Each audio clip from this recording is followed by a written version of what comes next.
안녕하세요. 사연에 빠지다의 DJ 민영입니다. 오늘도 두 가지 사연 준비되어 있으니 재미있게 들어주시고요. 구독과 좋아요 버튼도 꼭 눌러주세요. 그럼 오늘의 사연 함께 만나볼게요. 안녕하세요. 나라 경제가 어렵다고 난리인데 명품 시장의 규모는 줄지 않았죠. 부자들이 다 사는 것도 아니에요. 카드 할부를 수십 개월로 달아놓고 명품을 구매하죠. 월급 200만 원을 벌어도 가방은 600만 원짜리를 드는 요즘 청년들입니다. 어차피 돈을 모아봤자 서울에 아파트 한 채 못 살 것 같으면 즐기고 살겠다는 청년들의 심리에는 패배주의와 허영심이 함께 들어있다고 해요. 이 허영심은 어디에서 올까요? 비교에서 오고 남의 시선을 의식하는 곳에서 옵니다. 저희 아버지가 그런 분이셨어요. 남들의 눈에 그럴싸하게 비치고 싶고 뽐내고 싶은 허영심. 그런 것 때문에 아버지가 결국 주식에 손을 대셨습니다. 월급만 벌어서는 평생 제자리 고름이지. 내가 진작에 주식을 샀어야 되는데 왜 이런 고급 정보를 나는 모르고 살았을까? 이제라도 돈을 많이 벌 수 있는 수단을 알게 되어 다행이라고 아버지는 그러셨어요. 저는 주식이 뭔지 모르는 아이였습니다. 그래서 아버지가 주식이라는 두 글자로 그렇게나 행복해 하시는 게 신기했어요. 주식이 뭐냐고 여쭤본 적이 있었죠. 그랬더니 아버지가 대답해 주시기를 가만히 앉아서 머리만 좀 쓰고 운만 좀 따라주면 월급이 아니라 연봉에 준하는 돈을 한 번에 벌어들일 수 있는 그런 마법 같은 일이 주식이라고 그렇게 말씀해 주셨던 것 같아요. 그 대답에 제가 감명받아 입이 쩍 벌어졌던 기억이 아주 선명하거든요. 하지만 엄마의 생각은 저와 많이 달랐던 듯 싶어요. 당신 진짜 미쳤어? 폭삭 망하고 싶어서 그래? 아버지가 주식이라는 걸 시작한 이후로 엄마는 항상 화가 나 계셨거든요. 저는 부모님이 가끔씩 다투는 모습을 봐오기는 했어도 그렇게까지 본격적으로 그것도 자주 다투시는 모습을 보게 된 건 처음이었기 때문에 어리둥절했습니다. 모르면 제발 가만히나 있어. 내가 큰돈 벌어다 줄 테니까. 큰 돈을 벌기는 뭘 벌어? 주식? 그거 시작한 이후로 당신이 돈을 벌기나 해봤어? 이 사람아, 내가 주식한 지 1년이 됐어? 2년이 됐어? 아니면 반년이라도 됐어? 이제 꼴랑 나 4개월 됐어. 4개월이든 뭐든. 그래서 돈을 벌기나 해봤냐고. 왜 대답을 못해? 왜 말이나 빙빙 돌리냐고. 누가 말을 돌렸다는 거야? 난 아주 당당해. 내가 500 정도 주식으로 벌었다고. 그렇게 말을 해도 안 믿었던 건 바로 당신이야. 그래서 그 500 지금 어디 있는데? 그거는 이제 일단은 묻지 마. 뭘 묻지 말라는 거야. 이야기 시작했으면 끝을 맺어. 그래서 그 500만 원 그거 어딨냐고. 주식으로 번 게 맞으면 그 돈이 있어야 할 거 아니야. 안 그래? 주식으로 번 돈은 가짜 돈이기라도 하니? 이 사람이 자꾸 왜 말을 이렇게 경우 없이 뱉지? 당신 요즘 너무 예민하고 성격 다 버린 것 같아. 예민해지고 성격 버린 건 당신 이야기겠지. 500만 원 벌었다는 거 순 거짓말이었다고 생각하면 되는 거지. 그 돈이 어디에 있는지 당신은 한 번도 옳게 대답해 준 적이 없잖아. 아니 그게 당신은 이해를 못하니까 그렇지. 설명해줘도 모르니까. 나 500 번 거 맞고 그건 이제 더 큰 돈을 위해서 쓰이고 있는 중이야. 500을 벌어서 그걸로 또 주식을 하셨겠다. 제발 좀 비꼬지 좀 마라. 크게 넣어야 크게 벌리는 거야. 꼴랑 10만원, 몇십만원 이런 거로는 크게 돈이 안 된다니까. 500번 김에 그걸로 더 큰 돈 벌겠다는 거잖아. 아주 대단한 장사꾼 납시셨네요. 내가 보기에 당신은 나하고 수준이 크게 다르지 않아. 주식을 잘 모르는 수준이 비슷할 거란 소리야. 대체 당신이 무슨 주식을 안다고 그렇게 자꾸 겁없이 뛰어나는 거야. 당신이 결혼 안 한 총각이라도 돼? 처자식 생각은 안 하니? 혼자서 망할 것 같으면 100이든 1000이든 혼자 잘 망하라 이거야. 그런데 처자식 생각하면 죽었다 깨어나도 망하면 안 되는 거잖아. 그럼 다 같이 죽자는 거밖에 안 되잖아. 당신 생각이 짧은 사람이라고 느낀 적은 많았지만 설마 이렇게 책임감까지 없는 사람인 줄은 몰랐네. 당신 지금 뭐라 그랬어? 처자식 먹여 살리려고 누구보다 밤낮 없이 노력하고 있는 나한테 당신이 그래도 되는 거야? 내가 나 혼자 잘 살자고 지금 이러는 거냐고. 그럴 것 같았으면 나야말로 주식이니 뭐니 이런 거 안 했어. 쳐다도 안 봤을 거야. 근데 처자식한테 잘해주고 싶어서 내가 지금 이러는 거잖아. 남의 집 와이프, 남의 집 애들보다 잘 먹고 잘 사는 거 그거 누리게 해주고 싶어서 내가 이러는 건데 당신은 왜 이렇게 내 마음을 몰라주냐? 진짜 섭섭하다. 당신은 그게 문제야. 남의 첩하고 자꾸만 비교해. 우리 옆집에 살던 윤선이네가 잘 돼서 연초에 이사 가버린 후로 그 증상 더 심해졌어. 그런 거 좀 그만해. 우리는 그냥 우리야. 남들하고 비교하고 재고 따지고 하다 보면 끝도 없는 거야. 이제는 나를 아주 정신병자로 몰아가는구만. 다 필요 없어. 내가 주식으로 잘 되기만 해봐. 지금 이딴 소모적인 언쟁 다 필요 없게 되는 거니까. 두고 보라고 당신. 아버지는 큰 소리를 떵떵 치셨고 몰래 그 광경을 지켜보던 저는 아버지가 저렇게 자신만만해 하시는 것에 뭔가 이유가 있을 거라는 생각이 들었습니다. 그래서 주식으로 잘 돼서 돈을 벌겠다는 아버지의 외침에 기대감이 들었어요. 그러나 엄마는 전혀 기대를 하지 않으시는 모습이었습니다. 엄마, 왜 자꾸 아버지한테 화가 나 있는 거예요? 아버지가 돈 많이 벌 수 있다고 하셨는데 그러면 좋은 거 아니에요? 정말로 돈을 그렇게 많이 벌 수만 있다면야 좋은 일이다 뿐이니 너무너무 행복한 인생 역전이지. 하지만 난 그런 일을 일어날 거라고는 생각 안 해. 그러면 엄마는 아버지가 돈을 못 벌 거라고 생각하세요? 우리 딸, 그런 거 괜히 궁금해하지 말고 자기 전에 기도나 열심히 해. 알았지? 무슨 기도요? 우리 집이 망하더라도 길거리에는 나앉지 않게 해달라는 기도. 한숨을 쉬시던 엄마의 어두운 얼굴보다 자신감과 흥분으로 가득 차 있던 아버지의 격앙된 얼굴이 더 저는 믿고 싶었습니다. 엄마는 자꾸만 뱁새가 황새 따라가다 가랑이가 찢어진다며 걱정과 짜증을 담아 아버지에게 잔소리를 하셨어요. 하지만 저는 아버지가 보란듯이 성공을 해내시길 바랬습니다. 그러나 저희 집은 아버지가 주식으로 날리신 돈 때문에 7천만 원에 이르는 빚을 지게 되었습니다. 그것도 있는 돈 없는 돈 다 끌어모아 다급하게 해결 볼 수 있는 건 다 보고 나서 남은 빚이었어요. 요즘 기준으로도 7천만 원이 까마득한 거액인데 그 당시의 기준이었으니 얼마나 막막한 금액이었는지는 설명 안 해도 되리라 믿습니다. 그러니까 그 7천만 원 가량을 갚으려면 이제 황새 따라가다 가랑이가 찢어질지언정 죽도록 발버둥 쳐야만 하는 뱁새가 되어야만 했습니다. 내가 뭘 했니? 내가 뭘 했어? 내가 당신은 주식의 주자도 모르는 초짜라고 그랬잖아. 그 잘난 500만 원 그거 수익 냈을 때 멈췄어야지. 왜 멈추질 못하고 끝까지 가버리냐고. 대체 왜? 그리고 내가 뭐라 그랬어?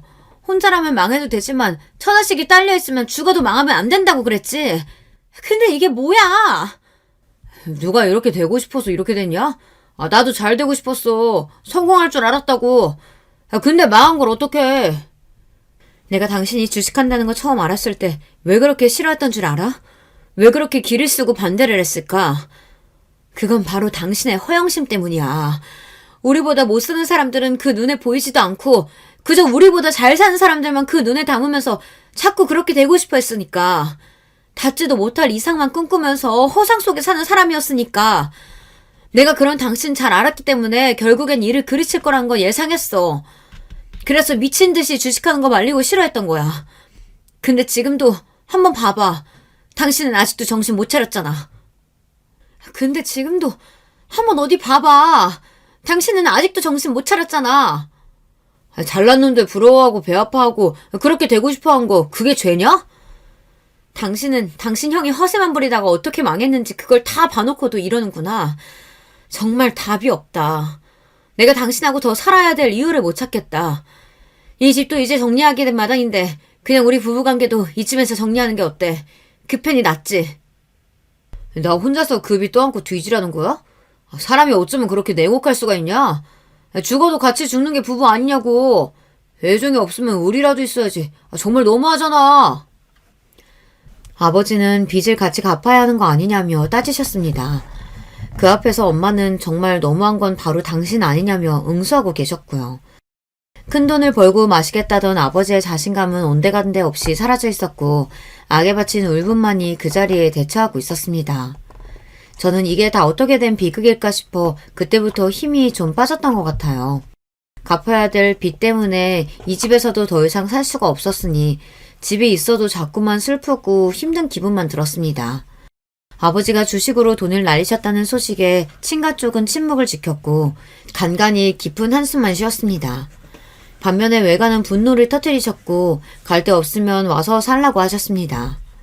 살던 집이 정리되고 저는 외할머니께서 계신 외갓집에 가서 지내게 되었어요. 엄마도 함께였는데요. 밤낮 없이 돈을 벌기 위해 바빠지셔서 얼굴을 보고 대화할 일이 드물어졌습니다. 그리고 아버지는 함께가 아니었습니다. 어디에 계신지 궁금했어요. 하지만 돈을 버시느라 너무 바빠서 같이 지낼 수 없다는 대답만 들었습니다.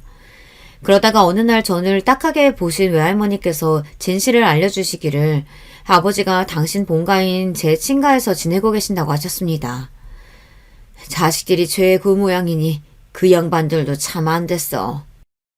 혀를 끌끌 차신 외할머니께서는 다른 이야기도 들려주셨는데 그건 바로 아버지의 친형, 그러니까 제 큰아버지 또한 과거에 돈을 크게 날리신 적이 있었다는 사실이었어요. 큰 돈을 벌려고 하시다 그렇게 된 거였다고요. 고향 친구분들의 성공을 보고 자극받으신 나머지 무모한 도전을 하셨다 망하신 거죠.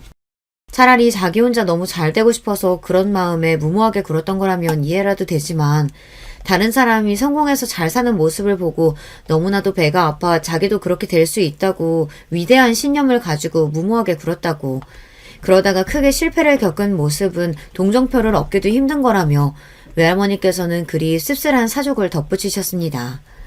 듣다 보니까 큰아버지나 저희 아버지나 비슷한 구석이 있는 것 같더라고요. 형제끼리 그런 점이 닮은 모양이었습니다. 만약에 큰아버지가 그렇게 무모한 일을 벌리지 않으셨다면 지금쯤 어땠을까? 우리 아버지가 괜히 허영심을 안고 주식만 하지 않으셨다면 나는 지금쯤 내 방 침대 위에 누워 있었겠지. 하지만 내 방도 내가 좋아하던 그 침대며 이불도 이제 영원히 나한테는 돌아오지 않아. 잃는다는 건 바로 이런 거구나. 저는 이제 사춘기에 접어들고 있던 중학생이었고 밤낮 없이 일 때문에 피곤해서 눈밑이 퀭한 상태였던 엄마는 저와 여유롭게 마주 앉아 대화를 나눠주실 틈도 많지 않았어요. 그럼에도 저에게 이런 조언만은 꼭 남겨주셨어요. 우리 예쁜 딸, 엄마가 부잣집에서 낳아주지 못해서 미안해. 능력 있는 부모 밑에서 자랐다면 우리 딸이 지금쯤 더 행복하고 즐겁게 하고 싶은 거 다 하고 배우고 싶은 거 다 배우면서 그렇게 지낼 수 있었을 텐데. 그치? 하지만 그런 가정만 하면서 슬퍼하다 보면 사람이 무기력해지는 법이고 자꾸 부정적인 생각만 하면 현실에 만족하지 못하게 된다는 거야. 다른 게 불행이 아니야. 남과 비교하면서 나를 불행하다고 여기는 게 바로 그게 불행인 거지. 엄마, 아버지 때문에 그러세요? 나는 우리 딸이 자기 아버지만큼은 절대 안 닮았으면 좋겠어.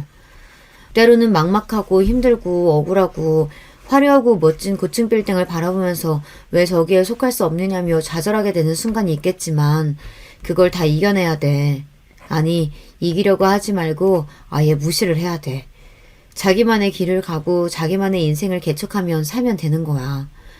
사람이 분수를 알고 분수에 맞게 살아야 한다는 소리가 괜히 있는 게 아니라는 걸 우리 딸이 살면서 절대 잊지 말았으면 좋겠어. 남들 눈에 멋져 보이는 거? 그거 그렇게 중요하지 않아. 내 자신이 스스로가 만족하면서 멋진 하늘을 보냈다면 그걸로 된 거야. 남의 시선이 뭐가 그렇게 중요하니? 저는 왠지 그렇게 말씀을 해주실 때마다 고단해 보이는 엄마의 얼굴에서 괜스레 눈물이 얼핏 보이는 것 같은 착각이 들었습니다. 그래서 꼭 그렇게 하겠다고 매번 약속을 드릴 수밖에 없었어요. 자식에게 분수에 맞춰서 살라고 조언해주는 부모가 세상에 몇이나 있을까요?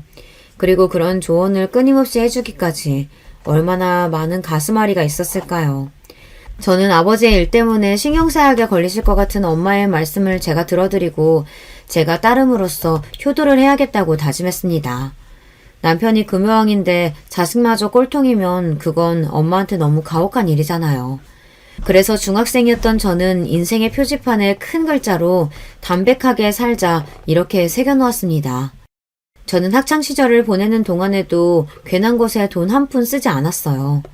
집에 돈이 있어야 용돈도 뜯어내는데 돈이 없으니 자동으로 근검절약을 할 수 있었던 게 비결이라면 비결입니다. 교복이 뜯어져도 수선집에 맡기는 게 아니라 외할머니의 솜씨를 기대하고 지우개가 새끼손톱만 해질 때까지 쓰고 표지가 질린다는 황당한 이유로 아직 쓸 종이가 많이 남은 필기장을 친구들이 버리라는 걸 그걸 받아서 썼어요. 제가 그렇게 학교를 다녔습니다. 저는 친구들 사이에서 별명이 구질이었어요. 구질구질하게 아껴서 산다고요. 처음에는 그 별명이 놀림과 조롱만 가득했으나 시간이 지나면서 저만의 개성이 되고 말았습니다. 제가 당당하고 태연하게 구니까 어느새 친구들도 알뜰살뜰하게 사는 저의 모습을 독특한 개성으로만 생각하기 시작한 거예요. 그래서 나중에는 구질이라는 별명이 애정과 장난기만 가득한 별명이 되고 말았죠. 저는 취업률이 높고 학비가 저렴한 전문대에 진학했습니다. 자식이 대학생이 되었는데도 돈 한 푼 크게 내놓지 못하는 게 무슨 애비라고 할 수 있겠냐며 외가에서는 아버지의 욕을 그때 엄청 많이 했습니다. 전문대의 재학 기간은 아주 짧았었는데 제가 대학생일 때 접했던 큰 소식 2가지가 있습니다. 그것은 아버지의 주식 날림 사건 때문에 생겼던 빚을 다 갚았다는 것이었고요. 또한 아버지가 폐암 말기 환자라는 사실입니다. 이 미련한 인간아. 그러길래 담배를 왜 그 지경으로 피워댄 거야? 엄마가 몽롱하 우시는 모습을 보며 저는 눈에서 눈물이 났고 머릿속은 많은 생각으로 복잡해졌어요. 그날까지 부모님은 이혼을 하지 않으신 상태였습니다. 기나긴 별거에 들어가셨을지언정 끝내 부부로 계셨어요. 아버지는 아직 인생에 한참 남은 어린 나이에 세상을 떠나게 된 것이 아쉽고 분해서 미치겠다고 하셨습니다. 이 세상이 저주스럽다고 하셨죠. 그러면서도 엄마와 저에게 많이 미안하고 많이 사랑한다고 하셨습니다. 지나고 나니까 별것도 아니었는데 죽음을 목전에 두고 보니까 정말이지 아무것도 아닌 것들이었는데 그것들 때문에 내가 정신이 사로잡혀서 살았다는 게 많이 어리석었구나. 병원의 천장을 바라보며 중얼거리던 아버지의 눈빛이 공허하였습니다. 스스로의 힘으로는 이제 호흡 하나도 해내실 수 없는 아버지의 모습을 보며 가슴이 찢어지는 것만 같았어요. 아버지는 돌아가셨고 당신의 형이 잠드신 곳과 같은 곳에서 영원히 안식을 취하게 되셨습니다. 큰아버지는 제가 고등학생 때 돌아가셨어요. 어른들이 하시는 소리를 듣기로는 술병이 나서 그리 되셨다고 하였습니다. 돌아가시기 전날까지도 노름 한 방으로 성공만 해서 내가 그 돈으로 집부터 살 거라고 소리를 크게 떠드셨다고 해요. 아버지가 돌아가신 이후 저는 엄마가 걱정됐습니다. 정확히는 엄마의 건강 상태가 염려됐죠. 너무 오래 고생을 해서 무리를 하셨으니까요. 그건 외갓집 사람들도 마찬가지였는지 하나같이 엄마를 향해 제발 이제 일 좀 그만하라고 목소리를 모았습니다. 아직 젊으신 나이에도 아버지가 그렇게 떠나시는 걸 보니 너무 무서웠어요. 엄마까지 떠나시면 저는 큰일이었습니다. 그래서 이제 빚도 다 갚았으니 엄마에게 쉬실 것을 저도 강력히 말씀드렸어요. 엄마는 일을 2개 다니고 계셨는데 그래서 그때 다 그만두셨고요. 하지만 몇 달이 지나자 아무도 몰래 아르바이트 1개를 시작하셨습니다. 집 근처이기도 하고 시설 좋은 대형 슈퍼에서 가끔 시식 코너를 진행하는 일이었기에 그냥 하시도록 두었죠. 저도 아르바이트 3매경이었습니다.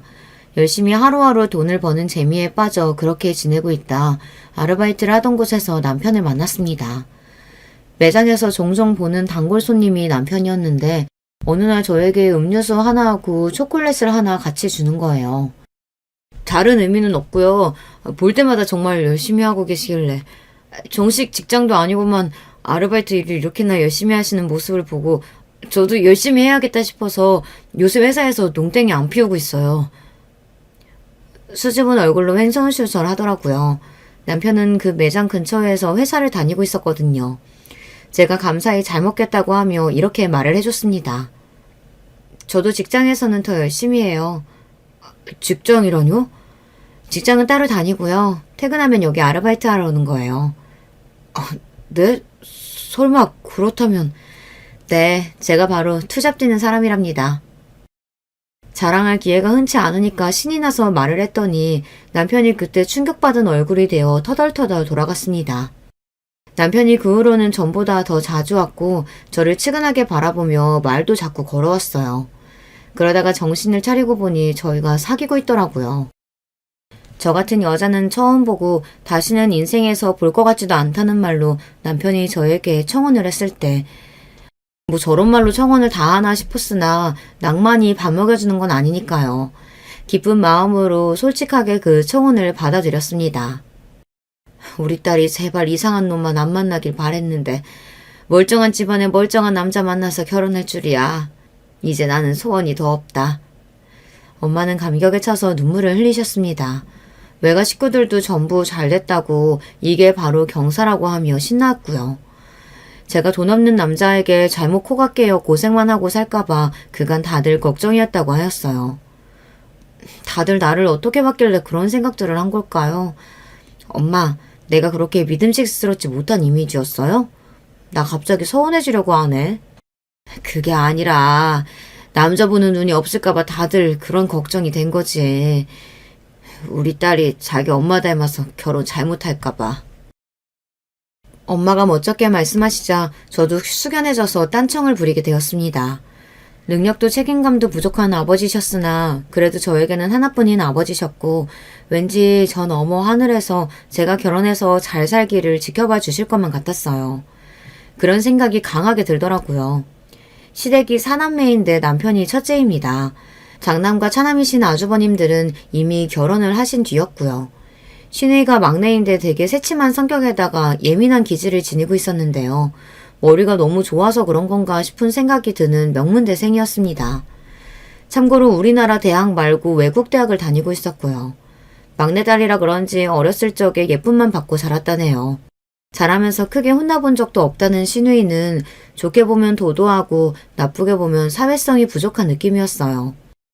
하지만 나이도 혼자 어린데다가 해외에서 공부를 하고 있는 신우이와 제가 마주치면 얼마나 마주칠 일이 있을까요?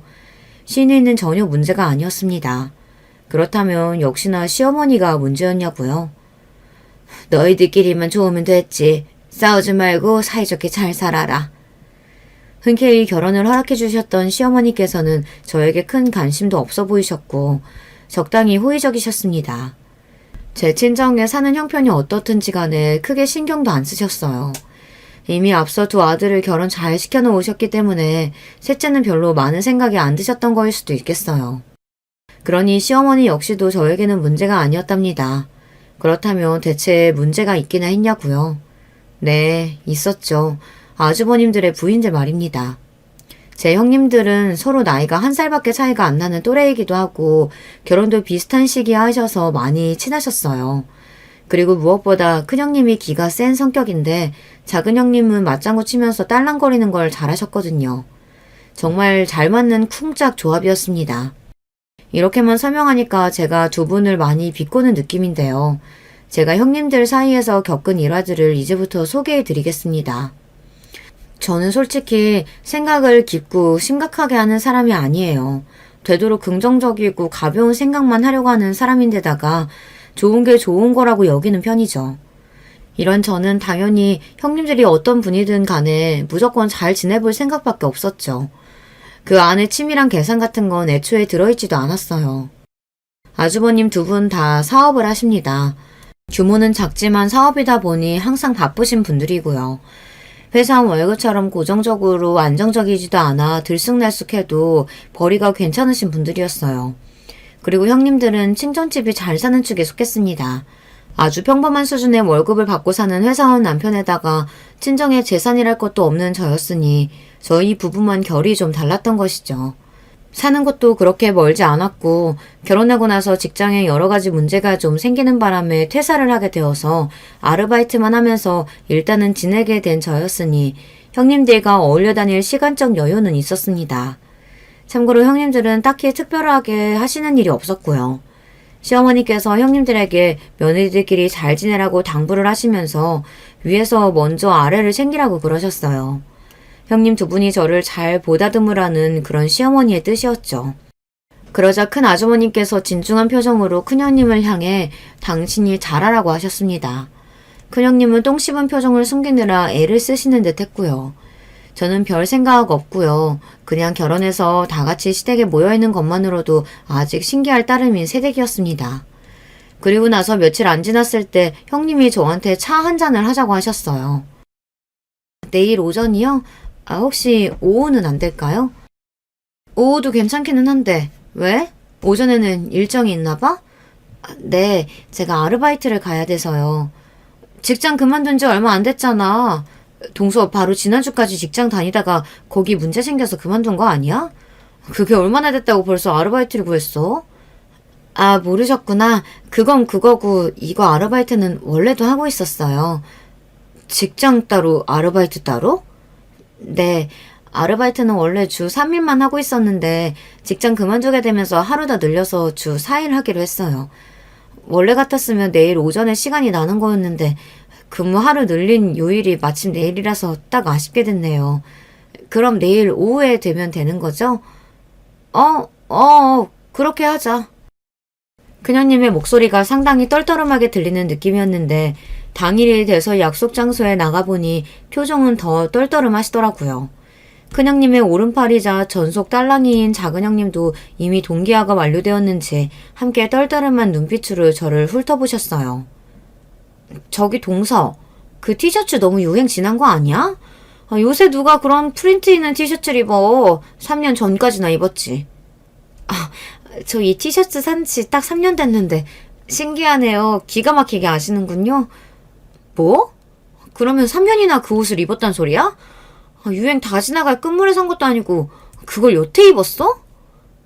네, 저는 이게 편하고 좋더라고요. 청바지든 까만 바지든 코디하기도 쉽고요. 나는 유행 지난 건 못 입겠더라. 그래서 나는 2월 상품 내려오는 아울렛 같은 데서도 옷 아예 안 사잖아. 형님도 그러시죠? 작은 형님이 떨떠름한 눈빛으로 저를 훑어보시며 핀잔을 내뱉으시다가 돌연 부드러운 목소리로 큰형님을 향해 물으시더라고요. 그러자 큰형님이 갑자기 거만한 자세로 다리를 꼬시면서 양팔은 의자 팔걸이에 턱 놓으시더니 고개를 끄덕이셨습니다. 다른 대답 없이 고개만 끄덕이신 곳에서 똥폼을 무척 잡으시는 걸로 보였어요. 하지만 작은 형님은 왠지 모르게 뿌듯한 얼굴이 되어 계셨고요. 저에게 마실 메뉴를 얼른 고르라고 하셨습니다. 가격을 확인한 저의 눈이 튀어나갈 뻔했죠. 5,000원? 한 잔에 5,000원? 1시간 일해야 벌 수 있는 돈인데 꼴랑 이거 한 잔 마시기 위해서 5,000원을? 저도 모르게 놀라서 중얼거리고 말았습니다. 하지만 저도 최소한의 눈치가 있는 사람인데 당연히 주문을 안 할 생각은 없었고요. 그냥 생각보다 가격대가 높아서 좀 놀랐을 뿐이에요. 그런데 제가 중얼거린 걸 들으셨는지 형님들이 당황한 기색을 하고 계셨고요. 그러더니 시선을 교환하시면서 웃음을 꾹 참으시는 것 같은 표정을 지으셨습니다. 저는 민망해서 애써 그 모습을 못 본 척 했고요. 아직 서로의 이모저모를 잘 몰랐을 때였으니 대화 주제가 거의 그런 쪽으로 흘러갔습니다. 제가 새로운 입장이니 거의 제 소개가 주가 되었는데요. 저희 엄마가 월세집에 사신다는 것을 아시고 큰형님이 하마터면 커피를 뿜으실 뻔했습니다. 뭐? 월세? 연세도 있으신데 웬 월세? 저희 엄마 그렇게 안 늙으셨는데 원래는 외할머니 댁에서 살다가 나오게 됐던 거라 월세로 구하게 됐던 거예요. 발품을 판 보람에 넘치게 너무 괜찮은 집을 저렴하게 잘 구해서 5년째 잘 살고 계시고요. 아무리 그래도 월세는 집 컨디션이 좀 떨어질 수밖에 없지 않나? 그리고 좀 괜찮다 싶으면 보증금이면 월세가 다달이 부담되는 금액일 텐데. 집주인분이 너무 좋으신 분이라서 한 번도 월세를 안 올려받으셨어요. 생각할수록 너무 뿌듯한 사실이었기에 자랑이라도 하듯 눈빛을 반짝이며 빛내면서 말씀드렸어요. 그러자 형님들이 마치 별종을 바라보는 듯한 희한한 눈초리로 저를 동시에 쏘아보셨습니다. 저는 왠지 주눅이 들어 제가 뭔가 크게 잘못이라도 했나 싶었고요. 집에 오고 나서도 제가 실수한 것 같아 이제 형님들이 저를 안 불러주시고 왕따시키면 어쩌나 그런 생각에 한숨이 나왔습니다. 그러나 제 고민이 착각이었다는 듯 바로 얼마 뒤에 형님들이 저를 또 불러주셨는데요. 혹시 마트에 장을 보러 함께 가지 않겠냐는 거예요. 우리 집 다용도실 간식 선반이 다 비어가지 뭐야. 그래서 이번에 장 좀 크게 받으려고. 동서 혹시 코스트코 가봤어? 네? 코스트코요? 아니요, 안 가봤어요. 궁금했는데 거기 회원권이 있어야 입장 가능하고 물건도 살 수 있다면서요? 맞아. 안 가봤으면 당연히 회원권도 없겠네. 그럼 이번에 같이 갈래? 껴줄게. 정말요? 그럼 저야 좋죠. 감사합니다. 그냥 마트가 아니라 외국계 마트에 가자고 큰형님이 이야기를 꺼내신 순간 제가 너무 설렜어요. 어딘지 들어서 알고는 있었는데 한 번도 못 가본 곳이었으니까요. 작은 형님도 거기 회원권이 있으시더라고요. 저만 없었고 저만 초행이었죠. 직접 가봤더니 주차장에서부터 얼마나 차가 막히던지. 평일 이 시간에도 이렇게 사람이 많나요? 주차장에서부터 이럴 줄은 몰랐어요. 완전 별세계가 따로 없네요. 동서는 코스트코 안 와봐서 분위기를 아예 몰랐구나? 근데 너무 그러면 촌스러우니까 안에 들어가서는 놀라는 것 좀 자제해줘. 같이 다니기 쪽팔리면 버리고 갈지도 모른다. 저의 감탄을 큰형님이 그렇게 받아채시고 작은 형님이 푸흡하고 웃으셨습니다. 혼자 뒷좌석에 앉아있던 저는 머쓱하게 눈을 굴렸네요. 주차를 하고 나서도 두 분만 앞장서서 매장 안으로 진입하셨고 가타부타 말도 없이 이동하시는 바람에 저는 당황하면서 두 분을 따라다니기 바빴습니다. 안에 들어가서 처음 보는 풍경에 놀란 제가 신기해하고 있으니 그런 저를 힐끗 돌아보며 두 분이 자꾸 속닥거리시더라고요. 킥킥 웃으셨고요. 그런데 그게 대놓고 따지기는 좀 애매해서 저만 초라해질까봐 차라리 모르는 척 하는 게 나을 것 같기도 하고 아무튼 저로서는 싱숭생숭했습니다. 물건을 대량으로 판매하는 전략으로 저렴하게 가격을 책정해 놓은 곳이었고 그래서 형님들은 물건 하나를 사서 보통 나눠오신 모양이었어요. 이건 미국 초콜릿인데 안에 마시멜로가 들었어. 신기하지? 동서 혹시 마시멜로 뭔지 모르는 건 아니지? 초코파이 안에 든 하얀 거. 제가 유치원생도 아니고 형님들이 자꾸만 너 이것도 모르지 하는 식으로 코너 하나를 돌 때마다 말을 던지셔서 저는 점점 더 민망해졌습니다. 쪽팔리게 굴고 있는 건 제가 아니라 형님들 쪽 같았네요. 신기한 제품들을 저에게 자랑하듯 알려주시면서 형님들은 애초에 그걸 노리셨다는 듯 해외여행 이야기를 자연스레 시작하시더군요. 저 빨래 세자는 미국에 가면 잘 맡아지는 냄새고 어쩌고 저쩌고 저 커피는 이탈리아에 갔을 때 먹었던 거랑 비슷한 맛이 나는 브랜드고 유럽 여행을 안 간 지 좀 돼서 다시 유럽으로 떠나고 싶다느니 어쩌느니 그러면서 자꾸만 두 분 다 저의 반응을 살피셨습니다. 저는 대단한 것 같아서 대단하다고 그랬고 신기하길래 신기하다고 했습니다. 제 마음속에서 우러나는 반응을 보여드렸어요. 근데 형님들이 이런 소리를 하시는 게 아니겠어요? 부러운 거 참느라 애쓴다. 곧 죽어도 부럽다는 소리는 안 하네. 그게 더 안쓰러워 보이는지는 모르나? 각자 다른 곳을 보면서 혼잣말로 중얼거리셨지만 저를 겨냥하는 걸 모를 정도로 저는 바보가 아니었습니다. 참을까 말까 참을까 말까 정말 그 순간에도 10번도 더 넘게 고민했어요. 아니죠. 20번은 좋게 고민을 했을 거예요. 그러나 참는 자에게 복이 있다는 생각을 하며 일단 참았어요. 형님들이 제가 진심으로 싫은 거였으면 굳이 장을 보러 가는 일정에도 안 부르셨을 것 같다는 생각이 들기도 했고요. 아직 서로를 잘 모르는 단계이고 그렇다 보니 형님들이 아직 제가 어떤 사람인지 간을 보며 시험을 하시는 거라는 생각도 들었어요. 상식적으로 나이 먹고서 결혼까지 하신 분들이 무작정 유치찬란하게 아랫사람을 조롱하셨을 것 같지는 않았던 것입니다. 그러나 세상에는 상식적인 게 통하지 않는 사람들이 존재한다는 걸 저는 잘 알지 못한 상대였던 거예요. 제가 먼저 형님들에게 다가가서 살갑게 굴어봐야겠다는 마음까지 먹고서는 뷔페를 사드리기로 했습니다. 그 당시 유행했던 뷔페가 있었거든요. 제가 점심 한턱을 쏘겠다고 하니 두 분이 엄청 놀라시더라고요. 뷔페를 쏠 돈이 있다고? 동서 기껏 아르바이트나 하는 게 전부잖아. 그렇다고 해도 한 끼 사드리지 못할 정도는 아니에요.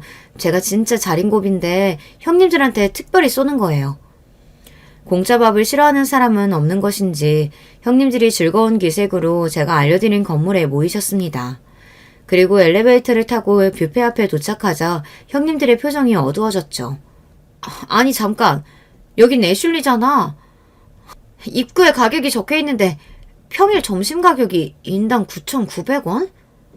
형님들의 반응이 좋지 않길래 당황한 제가 얼른 싹싹한 자세로 안으로 모셨습니다. 지금은 가격이 많이 오른 뷔페 체인이 그 당시에는 인당 10,000원도 채 안 하던 시절이 있었거든요. 그뿐만이 아니라 음식도 잘 나와서 가성비가 최고였습니다. 치킨과 파스타만 먹어도 본전은 뽑는 것이었지만 제가 노린 건 다른 거였어요. 여기 치즈케이크가 정말 맛있어요. 두 분 다 치즈케이크 좋아하시죠? 그래서 여기로 온 거예요. 형님들과 갔던 외국계 마트에서 유명한 품목 중 하나가 가성비 끝내주는 치즈케이크였는데 두 분이 유독 광분하면서 그걸 카트에 담으시는 걸 제가 봤었거든요. 여쭤봤었더니 치즈케이크를 엄청 좋아하신다고 그랬고요. 그러니 분명 여기 뷔페의 치즈케이크에 만족하실 게 틀림없었습니다. 자리도 좋은 곳으로 잡았건만 형님들은 식사 내내 틱틱대며 퉁명스럽게 그지없으셨어요. 이건 맛이 어떻네, 저건 맛이 어떻네, 저렴한 곳이라서 수준이 다 별로라는 등 애써 자리를 마련한 제가 무안해지는 순간이었습니다. 그렇다고 해서 잘 안 드시는 거면 또 모르겠는데 평가를 하시면서도 이것저것 잘도 가져다 드셨죠. 치즈 맛이 진하게 안 나서 싸구려 같다고 하시면서도 두 분 다 치즈케이크를 몇 조각이나 드셨고요. 향긋한 원두향이 하나도 안 난다고 하시더니 커피도 야무지게 입가심으로 드시는 걸 보며 저는 혼란스러웠을 정도였어요. 겉으로만 그러시는 거고 입맛에 잘 맞으셨던 것 같은데 뷔페를 나오고 난 뒤에도 두 분이 자꾸 불만을 투덜거리시길래 실컷 잘 드셔놓고 왜 그러시냐고 여쭤보았죠. 어머, 동서. 사람 수준 따라서 입맛도 수준이 나뉘는 법인데 지금 고작 9,900원짜리 뷔페에 내가 만족하면서 먹었다고? 진심으로 그렇게 생각하는 건 아니겠지? 내 수준이 동서는 고작 그걸로 보이니? 그래, 맞아. 솔직히 뷔페라고 하길래 전만 끝내주는 곳이거나 해산물 뷔페거나 뭐 그런 거 생각했는데 고작 이런 데라니 실망이야. 형님들이 차례를 쏘아붙이시자 저는 울컥했습니다. 제 딴에는 형님들한테 맛있는 거 대접해드리고 싶어서 여기로 온 거예요. 그리고 저는 여기가 정말 올만한 곳이라고 생각해서 결정을 했던 거고요. 저 진짜 한 푼도 허투루 쓰지 않는 사람이라 솔직히 여기 가격이 그렇게까지 폄하당할 정도로 저렴한 건진 모르겠어요. 제 마음이며 정성도 있는 건데 형님들이 너무 무시하시니까 속상하네요. 동서, 역지사지를 해봐야지. 누가 동서한테 맛있는 케이크 사준다고 해놓고 여기 내려와서 자, 여기 디저트 코너에 가서 케이크 실컷 먹다가 가요. 이러면 기분이 안 나쁘겠어? 네? 저는 기분이 안 나쁠 것 같은데요. 뭐? 말도 안 돼. 그게 왜 기분이 안 나빠? 뷔페 케이크라니 성의가 없잖아. 그치만 저를 생각해서 준비해준 거니까 그 사람의 정성이 더 우선 아닐까요? 뭐가 됐든 해주려고 하는 마음이 고마운 건데요. 저는 그 순간 솔직하게만 답해버리고 말았어요. 그러자 큰형님이 분에 가득 찬 눈빛으로 저를 째려보셨고 작은형님이 그 옆으로 가서 딱 붙더니 이내 한 세트가 되어서 저를 째려보셨어요. 눈에서 레이저라도 나올 것 같은 두 분을 상대하고 있자니 저는 점점 식은땀이 날 정도로 당황스러워졌고 그날은 어영부영 헤어지고 말았습니다. 형님들과 수준 차이도 나고 성격 차이도 나고 그래서 영 안 맞는 것 같다고 남편에게 고민을 털어놓았어요. 처음엔 다 어려운 법이지. 시간이 지나면 그래도 차차 나아질 거야. 나는 당신 믿어. 그랬더니 남편이 교과서적인 모범 답안을 내놓았는데요. 저는 저보다 남편이 더 해맑고 긍정적인 사람인 것 같다는 생각이 들었습니다. 에라 모르겠다 싶어서 저도 너무 생각을 깊이 하지 않기로 했고요.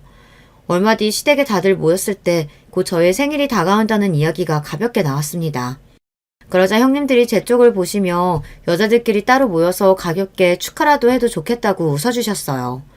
전에 없이 넉살 좋은 미소를 지으시길래 저도 모르게 기대가 되었습니다. 앞으로 형님들과의 관계가 넉살 좋게 잘 풀릴 것만 같았죠. 그런 예감이 들어 남편에게도 그런 소리를 막 떠들었고요. 하지만 제 착각이었나 보더라고요. 바로 이틀 뒤에 남편이랑 시댁에 들릴 일이 있었거든요. 그런데 시댁에 있을 때 형님들의 연락을 받았어요.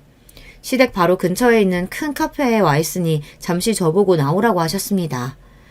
제가 어리둥절하면서도 괜한 기대감을 가지고 나가봤더니 구석자리에서 형님들이 저를 기다리고 계셨고 테이블 위에는 초코파이가 놓여 있었습니다. 우리나라 사람들이라면 다 아는 바로 그 과자 말이에요. 초코파이 12개가 들은 상자 어떤 건지 다 아시죠? 그 상자가 받침대 역할을 하고 있었고 포장 껍질을 다 벗겨낸 초코파이 12개가 쌓여 있었으며 황당하게도 제일 위에 놓인 초코파이에는 초가 꽂혀져 있다는 사실이었어요. 저를 발견하신 작은 형님이 얼른 그 초에 불을 붙이셨고요. 당황한 제가 천천히 다가가자 형님들은 생일 축하 노래를 부르기 시작하셨습니다. 그러니까 저게 제 생일 케이크랍시고 형님들이 준비하신 거였어요. 근데 뭐가 그렇게 재미있고 웃기신 건지 노래를 다 부르지도 못하시고 도중에 박장대소를 하셨습니다.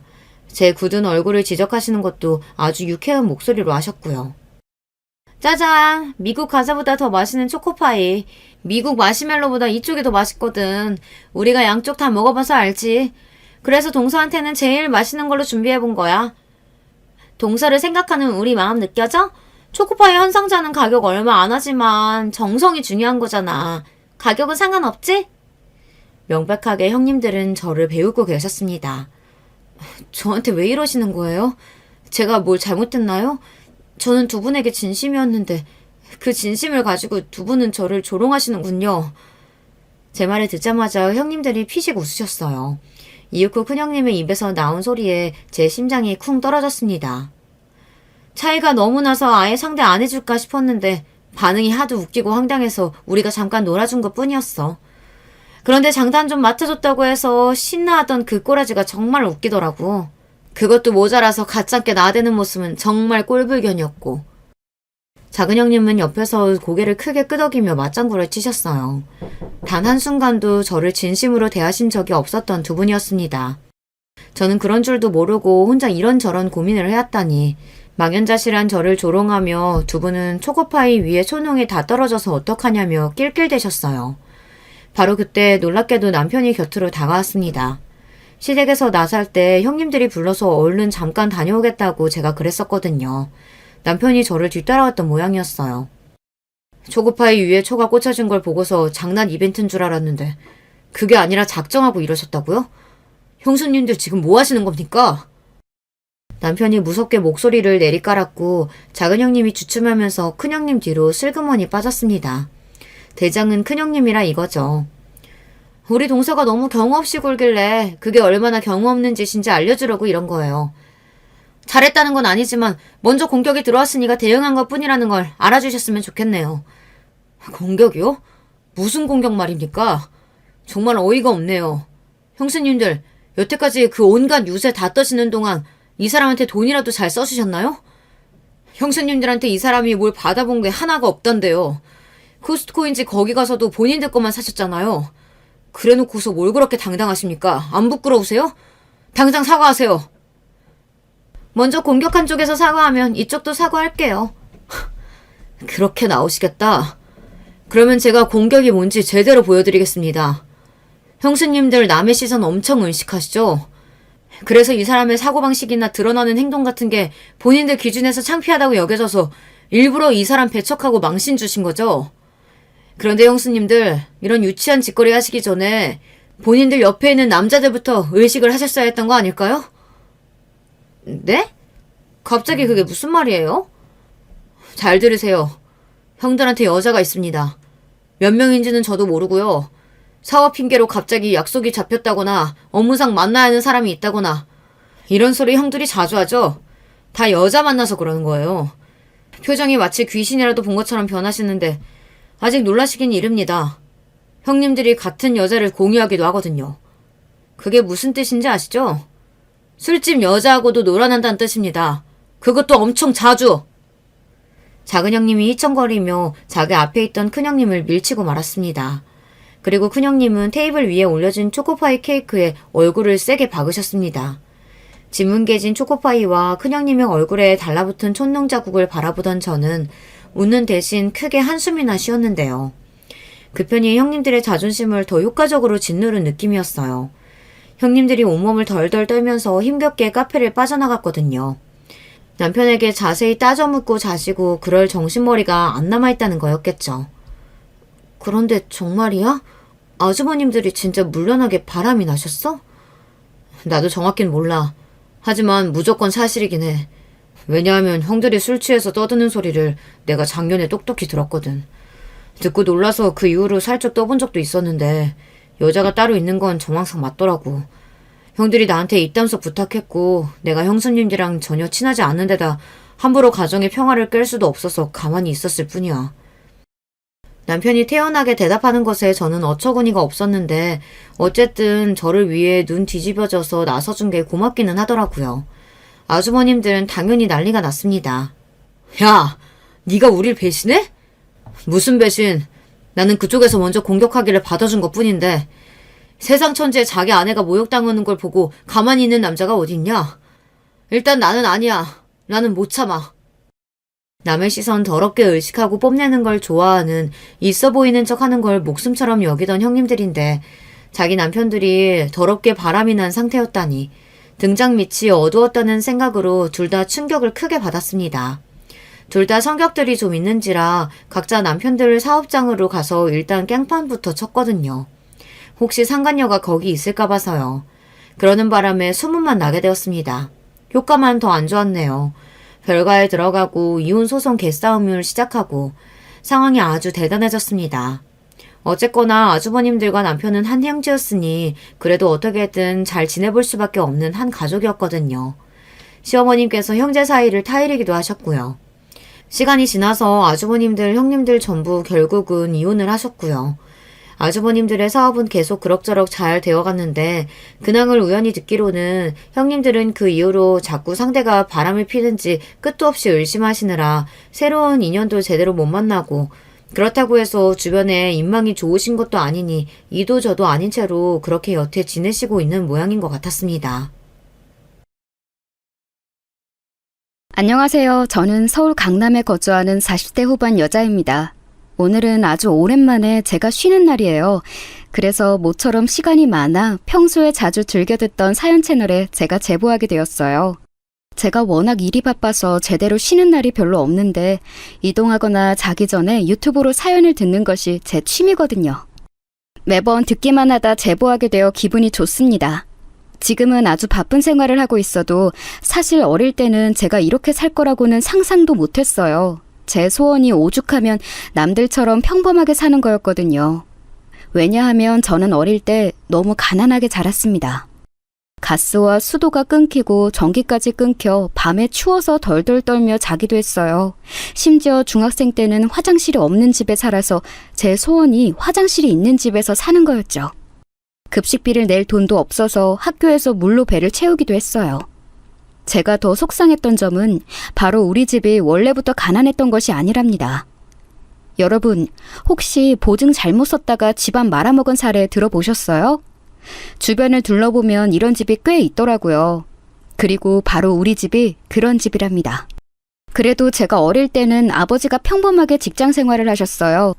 그때만 해도 부자는 아니어도 적당히 벌어서 같이 주말이면 동생들과 부모님과 유원지에 놀러 가기도 했죠.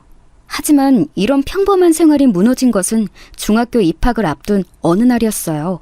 아버지의 절친인 수철이 삼촌이 아버지를 배신하고 잠적을 감추었습니다. 당신이 보증 잘못 써서 이렇게 된 거잖아. 도대체 왜 보증을 써서 이렇게 힘들게 해? 우리 애들 아직 어려. 성인 되려면 멀었다고. 진짜 내가 당신 때문에 제명에 못 살고 죽겠어. 어떡할 거니? 나도 형제처럼 지낸 수철이가 내 뒤통수를 치고 달아날 줄 알았냐고.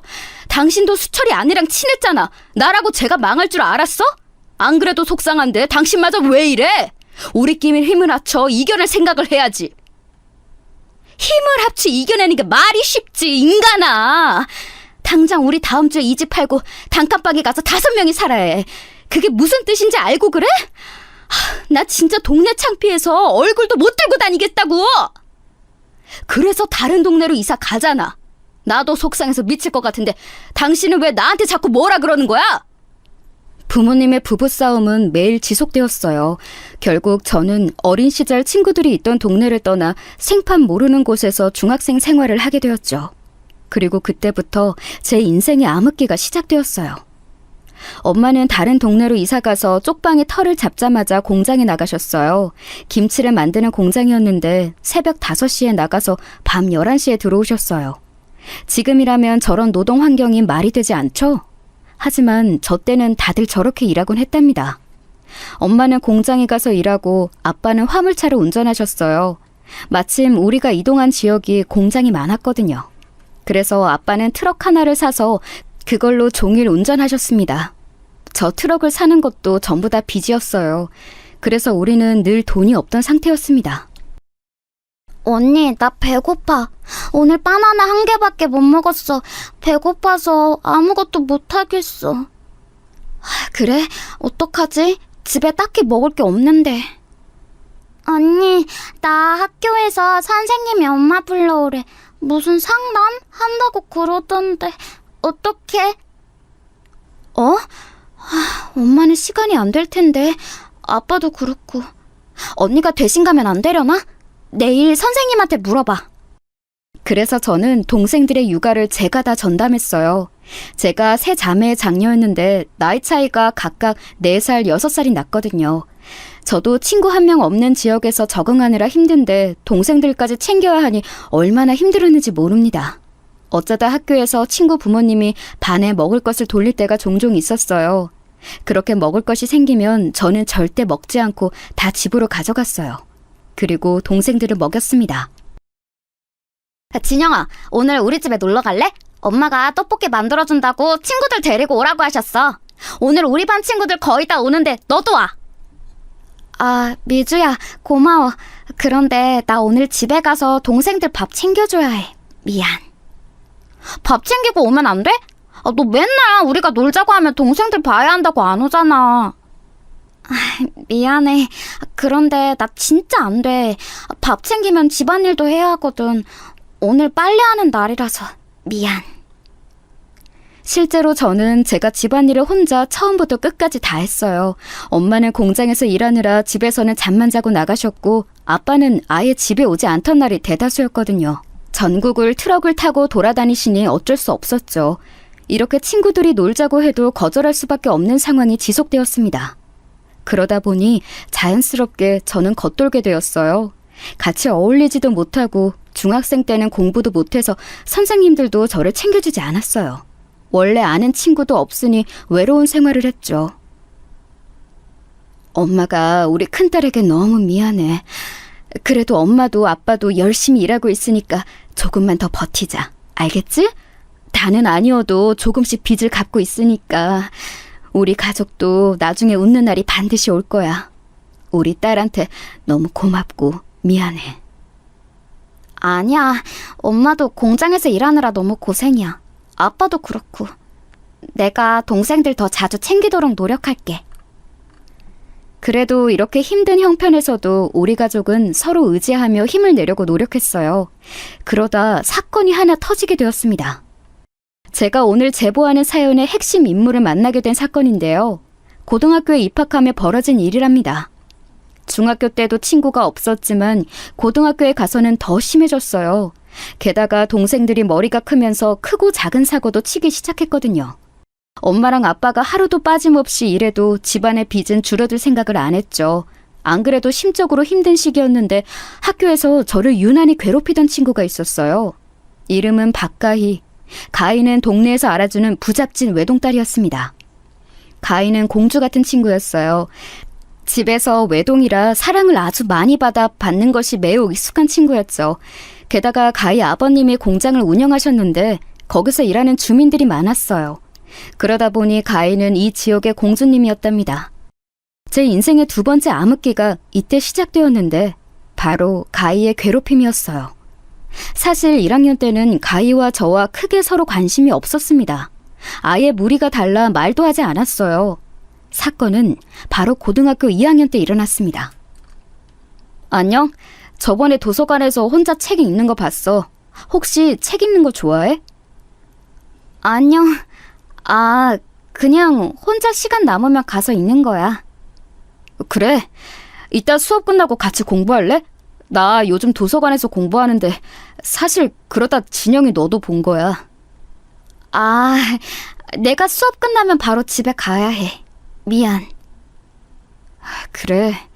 그럼 점심시간은? 밥 먹고 시간 남지 않아? 내가 너희 반으로 갈게. 바로 준수라는 친구 때문에 일어난 일인데요. 준수는 키가 크고 운동부라 인기가 매우 많은 친구였어요. 저도 남들 몰래 준수를 몰래 쳐다본 적도 많습니다. 가희는 그런 준수를 대놓고 짝사랑했죠. 문제는 준수가 그런 가희한테는 관심이 하나도 없고 저한테 관심이 있었다는 거예요. 준수는 대놓고 저한테 말을 걸고 챙겨주었거든요. 제가 돈이 없어 급식을 못 먹는 것을 알고 본인이 직접 집에서 도시락을 싸서 저를 챙겨주기도 했습니다. 진영아, 이거 우리 엄마가 친구랑 나눠 먹으라고 만들어준 샌드위치야. 같이 먹자. 그래? 고마워. 와, 진짜 맛있다. 이거 무슨 어디서 사 먹는 것 같아. 진짜? 우리 엄마가 들으면 너무 기뻐하시겠다. 아, 참. 그럼 이번 주말에 우리 집에 올래? 엄마가 매일 친구들 데려오라고 하시는데 진영이 네가 놀러 오면 좋을 것 같아.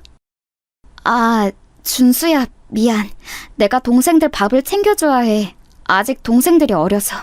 미안. 동생들도 같이 데려오면 되잖아? 우리 집 넓어서 괜찮아. 같이 비디오도 보고 맛있는 것도 먹자.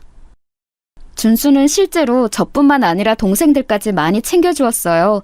중학생 때 전학 와서 늘 외로웠던 저에게 준수라는 존재는 큰 의미였어요. 그래서 급속도로 준수와 친해지게 되었습니다.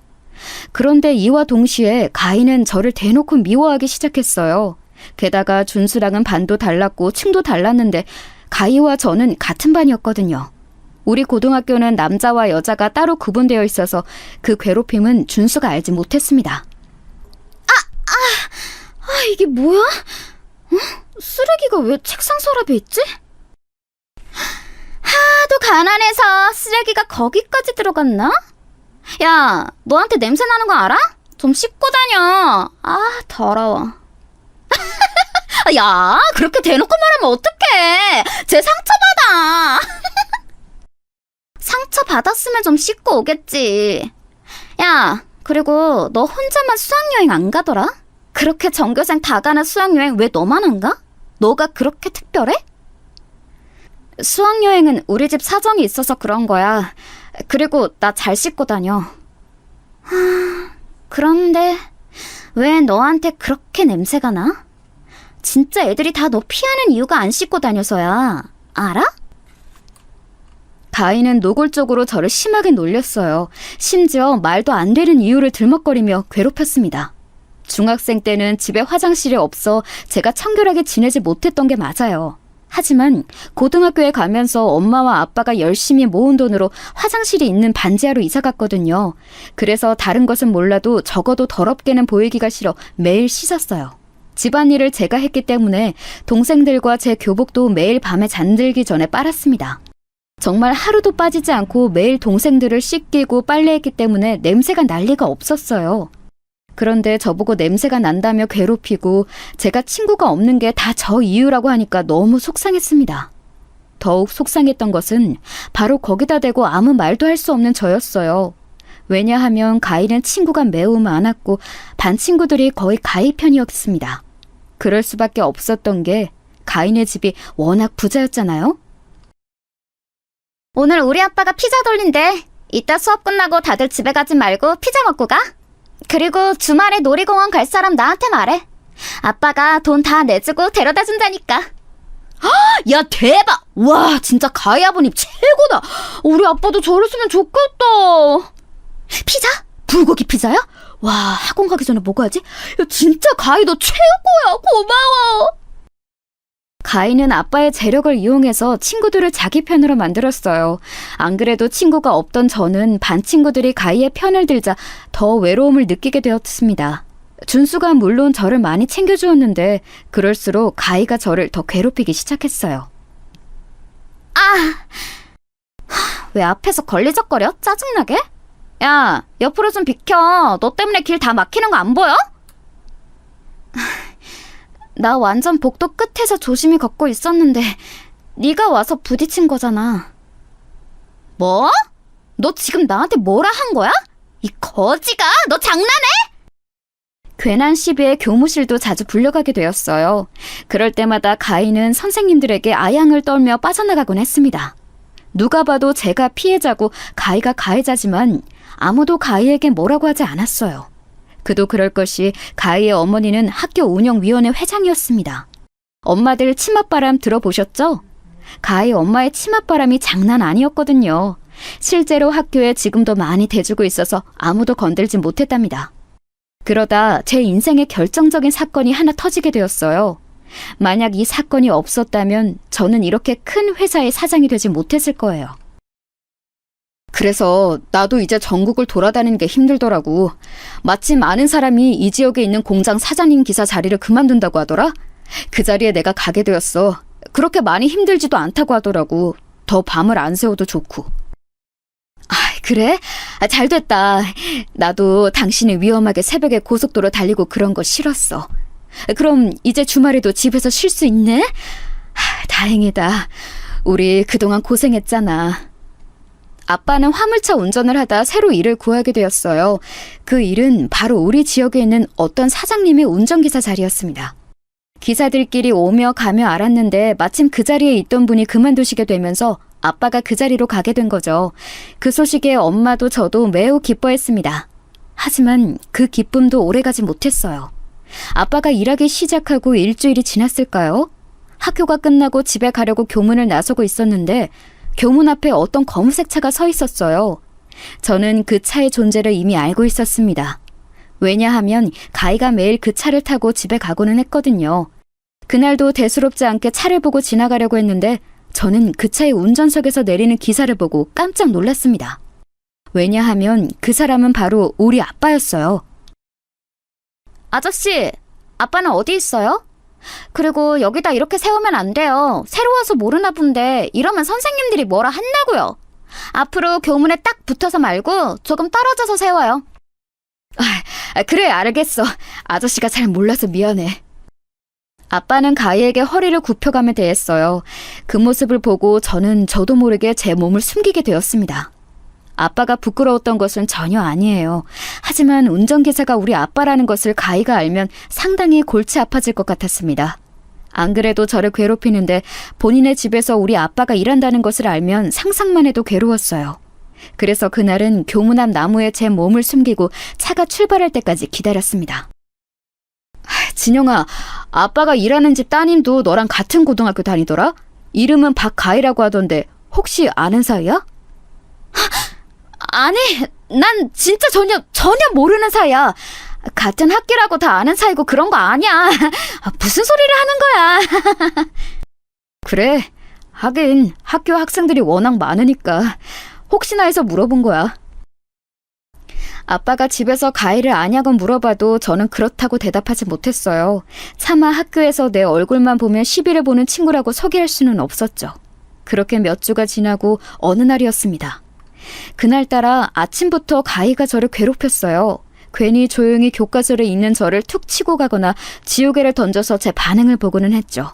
원래 이런 행동은 제가 상대하면 더 심해지잖아요? 그래서 저는 가희가 저렇게 저를 괴롭힐 때마다 일부러 반응을 하지 않고는 했어요. 야, 너 사람을 대놓고 무시하냐? 네가 뭐가 그렇게 잘났는데? 가희는 제가 무시하면 무시한다고 뭐라 하고 대꾸하면 대꾸한다고 뭐라 했죠. 그렇게 하루를 버티고 몸이 좋지 않아 도서관에 남지 않고 바로 집으로 가려고 나왔어요. 그런데 하필 제가 나가는 시간에 아빠가 차를 끌고 가희를 데리러 왔던 거예요. 보자마자 피하려고 했는데 아빠가 저를 발견하는 게 더 빨랐어요. 진영아, 집에 가려고 나온 거야? 아빠 집에 가서 보자. 잠시만. 아저씨, 오늘은 아빠 공장으로 가요. 에? 너 뭐야? 저는 아빠가 제발 아무 말도 하지 않기를 바랐어요. 하지만 아빠는 거기서 저를 가희에게 소개했습니다. 그런 아빠를 원망하는 것은 절대 아니지만 당황하기는 했어요. 아저씨 딸이야. 저번에 물어보니까 모르는 사이라던데. 그럼 공장으로 갈까? 아저씨 딸이 진영이에요? 재밌네. 그렇구나. 차마 거기서 더 있을 수가 없었어요. 그래서 저도 모르게 아빠와 가희를 뒤로 하고 무작정 뛰어서 집에 갔습니다. 집에 도착해서 그런 제 행동이 부끄러웠어요. 차라리 대놓고 우리 아빠라고 당당하게 말해야 했는데 너무 후회되었습니다. 그래서 밥도 먹지 않고 한참을 울고 있으니 아빠가 집에 왔어요. 큰딸 미안해. 아빠가 거기서 눈치 없이 아는 척을 했네. 다음부터는 절대 아는 척 하지 않을게. 속상했지? 미안. 아빠가 뭐가 미안해? 나한테 미안하다고 하지 마. 아빠가 잘못한 거 전혀 없잖아. 뭐가 미안해? 내가 오히려 미안해. 너무 속상해서 아빠 앞에서도 한참을 울었어요. 제가 우는 것을 보고 아빠도 속상해 하셨죠. 그날은 잠을 한숨도 자지 못했습니다. 뜬 눈으로 새벽을 보냈어요. 다음 날이 되고 학교에 가기가 죽기보다 싫었습니다. 하지만 우리 아빠와 제가 잘못한 건 없으니 당당하게 등교했어요. 아니나 다를까 가인은 저를 보자마자 큰 소리로 험담을 하기 시작했어요. 야, 얘들아. 우리 집에서 일하는 운전기사 누군지 알아? 누군데? 아, 새로 뽑았다고 했지? 그게 누구냐면 아니다. 됐다. 가인은 노골적으로 저를 시험했어요.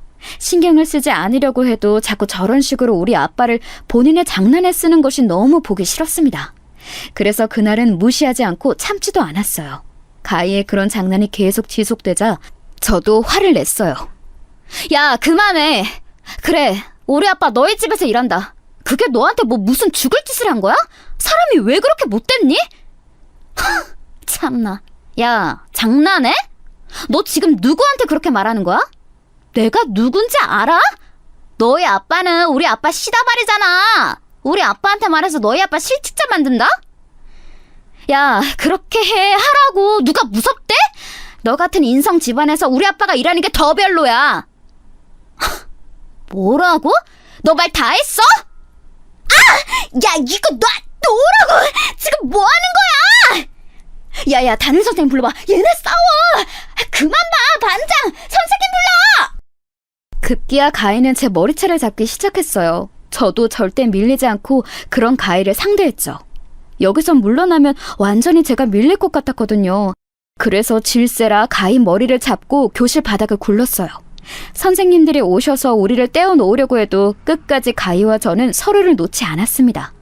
이 사건으로 각자 부모님들이 교무실로 오셨어요.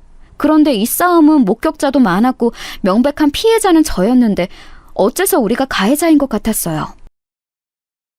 아니, 우리 딸이 거짓말한 것도 아니잖아요? 운전기사가 우리 집에서 일하는 게 사실인데 뭐가 그렇게 화가 난 거지? 기가 막혀. 내 새끼 어떡해? 엄마, 나 여기 볼 봐봐. 여기에 상처 났어. 너무 아파. 머리카락도 많이 빠졌어. 너무 속상해. 내가 잘못한 거야? 아니지? 우리 가인은 잘못한 거 전혀 없지. 자격지심도 적당히 부려야지. 우리가 잘 사는 게 이렇게 얘 얼굴에 상처나게 할 정도인가? 머리 아파. 애들이 아무래도 사춘기라 예민해서. 아이고, 이게 진짜. 제가 대신 사과드릴게요, 사모님. 사장님, 이번 일은 없던 일로 해주시면 감사하겠습니다. 아빠는 자존심도 없어? 그깟 일은 다시 구하면 되잖아. 내가 피해자라고. 왜 아빠랑 엄마가 고개를 숙여? 선생님들도 너무하시네요. 뻔히 목격자가 이렇게 많잖아요. 그러니까 이유가 어찌 되었든 가희랑 진영이 둘 다 다쳤고, 그러니까 그만합시다. 기사님은 나 좀 따로 봐요. 됐습니다. 다들 집에 가요. 결론을 말하자면 우리 아빠는 자발적으로, 그리고 가희 아빠의 강요로 일자리를 잃게 되었어요. 그리고 그 모습을 보고 저는 오히려 깨닫게 되었어요. 저를 지켜주는 어른은 없으니 내가 나를 지켜야겠다고요. 그래서 고등학교 3학년이 되자 정말 미친 듯이 공부하기 시작했습니다. 동생들도 어느 정도 커서 제가 하나하나 챙겨주지 않아도 되었어요. 그래서 수업이 끝나면 도서관에서 종일 교과서를 들여다보고 문제집을 풀었습니다. 가난해서 문제집을 넉넉하게 살 형편도 되지 않았어요. 그래서 선생님들의 도움을 정말 많이 받았습니다. 사실 그 전까지는 선생님들이 저에게 관심이 아예 없었거든요. 심지어 가희한테 일방적으로 당해도 제 잘못으로 몰아가는 선생님도 계셨어요. 그런데 제가 공부를 잘하고 두각을 보이자 선생님들의 태도가 이전과 완전히 다르게 바뀌었습니다.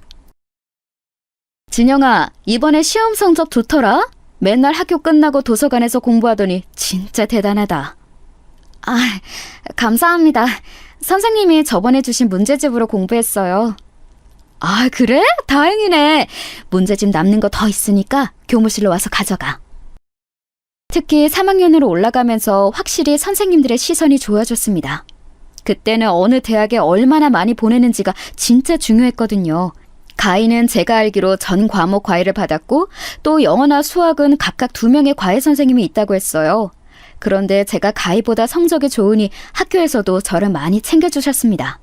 준수와의 관계도 나쁘지 않았고 오히려 입시 시절에는 더 가까워졌어요. 진영아, 너 학교 원서 어디 쓸 거야? 우리 대학도 같이 가면 얼마나 좋을까? 나 너가 쓰는 대학으로 원서 쓰려고. 에이, 무슨 대학을 나 따랐어. 그래도 말이라도 고마워. 나한테 친구는 너 하나밖에 없잖아. 너가 그런 말을 해주니까 내가 다 기쁘다. 장난하는 거 아니고 진짜야. 난 이미 부모님한테도 너랑 결혼한다고 말해놨어. 뭐? 너 진짜 웃기다. 우리 아직 대학도 안 가는데 무슨 결혼이야. 실제로 고등학교 3학년이 되니까 아이들도 공부하기 바빴어요. 물론 가인은 여전히 저를 싫어했습니다. 하지만 이제는 예전처럼 선생님들이 제 편을 들어주지 않는 게 아니었죠. 대학 원서 시기가 가까워지며 저는 성적이 더 오르기 시작했습니다. 선생님들의 기대도 높아졌고 부모님도 제 성적을 보고 많이 기뻐하셨어요. 그러다 사건이 하나 터지게 되었습니다. 바로 학교장 추천 제도였어요. 학교에서 한 명을 뽑아 대학에 추천하면 거기서 학생을 선발하는 제도가 있었거든요. 제가 성적이 많이 올라 전교권에 있고 또 가정 형편이 좋지 않은 것을 알던 고등학교 3학년 때 담임선생님이 저를 추천하셨습니다. 이 제도가 워낙 대학에 입학할 때 유리해서 많은 학생들이 노리던 제도였어요. 우리 반에서 제가 1등이라 저를 추천했는데 이걸 알고 가희 어머님이 학교에 찾아오셨죠. 선생님, 우리 가희가 아니고 왜 진영이 제가 추천을 받아서 원서를 쓰는 거죠? 이럴 줄 알았으면 저는 학교 운영위원회 활동도 안 했겠죠. 너무하시네요. 어머님, 우선 이 제도는 철저하게 성적순으로 학생들을 선발하는 제도예요. 진영이가 우리 반에서도 그렇고 전교권에 드는 순이라 선발하게 되었습니다. 그리고 학교 운영위원회 활동을 하셔서 가희를 뽑으면 추후에 악영향이 미치게 될 수도 있어서요. 뭐라고요? 아니, 그리고 우리 가희가 그러던데 선생님이 진영이한테 문제집도 주고 그랬다면서요?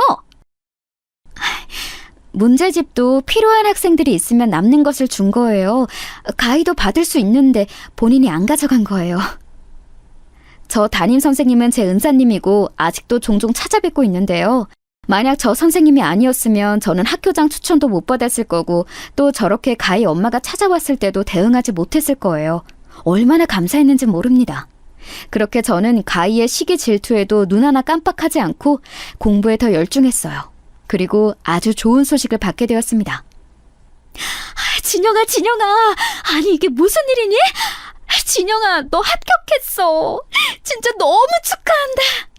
진영이 그동안 안 좋은 형편에 고생 많았어. 어서 부모님께 말씀드려. 네? 합격이요? 선생님, 저 합격한 거예요? 세상에, 제가 서울에 있는 잔현재 대학에 합격했다고요? 저는 마침내 서울에 있는 명문대에 합격하게 되었어요. 그동안 열심히 공부했던 게 빛을 발하게 되었습니다. 얼마나 기뻤는지 몰라요. 제 합격 소식에 준수도 우리 반까지 와서 축하해줬고 선생님들도 저에게 다들 고생했다고 하셨습니다. 그리고 우리 부모님께도 어서 상황을 알렸어요. 어머, 내 새끼 너무 기특하다. 엄마랑 아빠가 해준 것도 전혀 없는데 이렇게 대학까지 합격하고 엄마는 네가 동생들을 키운 것도 미안한데 내 인생에 너 같은 딸이 있다니 내가 자식복은 확실히 있나 봐.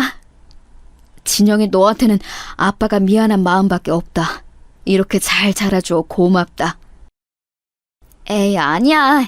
엄마랑 아빠도 나랑 우리 동생들 키우느라 고생 많았어. 우리 이제 앞으로 행복하게 살자. 나 대학 가면 돈 벌어서 생활비 조금이라도 보탤게. 가서 공부하고 연애하고 네 인생 살아야지. 그동안 미안했다. 우리 딸 너무 자랑스러워. 가문의 영광이다. 가난해서 급식도 못 먹던 제가 노력 끝에 대학에 가다니 믿을 수가 없었어요. 부모님과 선생님들의 축복 속에 저는 고등학교를 졸업하고 대학에 입학했습니다. 이제는 우리 가족이 행복할 일만 남았다고 생각했어요. 그런데 그건 제 오산이었습니다. 진영아, 어떡하니? 네 엄마가 쓰러졌어. 이걸 어쩌니? 빨리 병원으로 와. 선영이랑 미영이도 병원에 있다. 수업을 듣다 급하게 달려갔더니 엄마가 응급실에 쓰러져 있었어요. 다행히 심각한 암에 걸렸거나 불치병은 아니었습니다. 하지만 몸이 많이 약해졌다고 의사는 말했어요. 무릎하고 발목하고 허리하고 성한 곳이 없어요. 체력도 많이 약해지셔서 지금 쓰러지신 것 같아요. 몸보신도 많이 하시고 일을 조금 쉬셔야 해요. 엄마는 우리 집이 망한 뒤로 계속 공장에서 일했으니 당연히 몸이 건강하지 않았습니다. 의사가 오히려 몸보심을 열심히 하라고 할 정도였죠. 엄마, 이제 공장 그만 나가자. 내가 아르바이트 더 늘릴게. 나는 엄마가 이러다 쓰러져서 죽을까봐 그게 더 무서워. 제발 몸 건강하게 챙기고 살자. 그래서 저는 아르바이트를 늘리게 되었습니다. 원래도 학교 앞 햄버거 가게에서 아르바이트 했는데 이제 아예 쉬는 시간이 없었죠. 마침 학교 동기가 자기가 하던 아르바이트를 넘겨준다고 했어요. 군대에 가게 되어 그만두게 됐다면서 넘겼는데 바로 학원 아르바이트였습니다. 제가 마침 전공이 국어 교육이라 학원에서 일하는 게 잘 맞았어요. 선생님, 이번에 학생들 내신 기간에 보충 수업 부탁해요. 전날에 한 번 더 점검해 주시는 거 잊지 마시고 부교재도 챙겨주세요. 선생님이 워낙 잘 가르치셔서 학생들하고 학부모 반응이 참 좋아요. 선생님 졸업하시면 우리 학원에서 일하세요. 월급도 잘 맞춰드릴게요. 원장님이 그렇게 봐주시면 저야 너무 감사하죠. 지금도 워낙 잘해주시잖아요. 학원에서 학생들과 일하는 것은 참 재미있었어요. 제가 동생이 2명이나 있으니 학생들을 관리하는 것도 어렵지 않았습니다. 비록 저 때는 저도 학생이라 시간이 없어서 힘들었는데 성적이 오르는 학생들을 보니 힘이 나서 더 보충을 많이 잡기도 했죠. 진영아, 너 너무 무리하는 거 아니야? 내가 이거 샌드위치 사왔어. 먹으면서 일하자. 준수야. 챙겨줘서 너무 고마워. 안 그래도 진짜 배고팠는데. 우리 엄마가 너 먹으라고 오렌지 주스도 직접 착즙해서 만들어주셨어. 이거 먹고 간식은 이따 시간 나면 챙겨 먹어. 와, 어머님께 감사하다고 꼭 전해드려. 매번 받기만 해서 죄송하다. 뭘, 우리 졸업하고 결혼하면 이제 가족이 되는 건데 괜찮아. 엄마도 네가 잘 먹었다고 하면 좋아하시더라. 준수와 저는 졸업하고 더욱 돈독해졌습니다. 준수의 학교가 우리 학교와 아주 가까인 거리라 더 가까워졌어요. 정식으로 사귀는 사이가 되고 준수의 집에도 몇 번이나 갔죠. 그러면서 자연스럽게 가족들과 교류도 많아졌어요. 준수네 부모님은 저를 참 많이 예뻐하셨습니다. 제가 준수가 군대에 갈 때도 면회에 많이 갔거든요. 시간이 없어도 학원 수업이나 학교 수업이 있는 게 아니면 꼭 가고는 했습니다. 그럴 때마다 준수의 어머님을 마주치면 저를 얼마나 챙겨주셨는지 몰라요. 어머, 진영아, 많이 예뻐졌다. 그래, 학원에서 요즘도 일한다며? 고등학생 때부터 느낀 건데 우리 진영이는 참 열심히 살아서 좋아. 얼마나 부모님이 뿌듯하실까? 이렇게 예쁘고 착하고 혼자 돈도 벌고. 밥을 안 드셔도 배부르겠어. 감사합니다. 어머님이 저를 더 많이 챙겨주시잖아요. 매번 음식 보내주시는 것도 정말 감사하게 생각하고 있어요. 얘는 내가 뭘 했다고 그러니? 그거 아무것도 아니야. 나중에 우리 준수랑 결혼하면 진영이 너는 집안일 아무것도 하지 마. 이미 그때부터 저는 그 집 며느리가 되어 있었어요. 고등학교 때처럼 저를 괴롭히는 가히도 없으니 저 시절엔 바빠도 행복했습니다. 물론 체력적으로 많이 지치기는 했어요. 그래도 버티고 버텼습니다. 이렇게 버티다 보면 분명히 좋은 날이 올 거라고 생각했어요. 그리고 그 생각은 현실이 되었습니다. 제가 학원에서 일하면서 학생들의 성적을 많이 올려서 원장님은 제가 졸업하자마자 월급을 많이 주며 저를 데려가셨어요. 진영아, 일하느라 힘들지? 이렇게 집에 생활비를 가져다 주고 엄마가 너무 고마워. 이제 곧 결혼하는데 해줄 수 있는 게 없어서 미안하다. 아니야, 나는 엄마가 안 아프면 그걸로 됐어. 결혼도 준수랑 나랑 행복하려고 하는 건데 뭘 안 해줘도 괜찮아. 그리고 시댁에서도 하나도 준비하지 말라고 하셨어. 제가 졸업하고 학원에서 일하기 시작하자 준수는 바로 결혼하자고 청혼했어요. 마침 시부모님도 저를 워낙 마음에 들어하셔서 결혼은 큰 무리 없이 진행되었습니다. 시부모님이 워낙 저를 예뻐하셔서 반대도 없었고 준수와 저는 연애하며 큰 싸움도 해본 적이 없어서 원만하게 결혼을 할 수 있었어요. 시댁이 워낙 잘 사는 집이라 결혼할 때 지원을 많이 해주셨습니다. 덕분에 강남에 있는 아파트에서 신혼생활을 시작할 수 있었어요.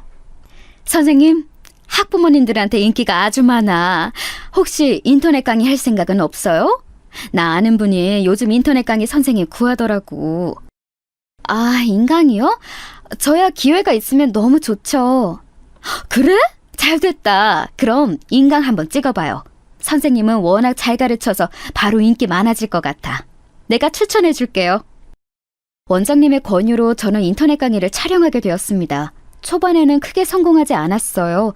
그런데 시간이 지나며 입소문이 나자 저는 너무나도 바빠지게 되었습니다.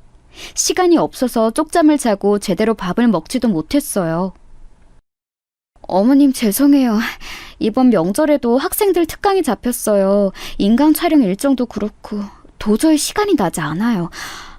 너무 죄송해요. 그 대신 제가 시간 나면 얼굴 비추러 갈게요. 예, 진영아, 우리는 괜찮다. 네가 일하느라 바쁜 건데 뭐 우리야 상관없으니 네 몸 건강이나 챙기렴. 준수통에서 홍삼을 좀 보낼 테니까 꼭 먹어. 알겠지?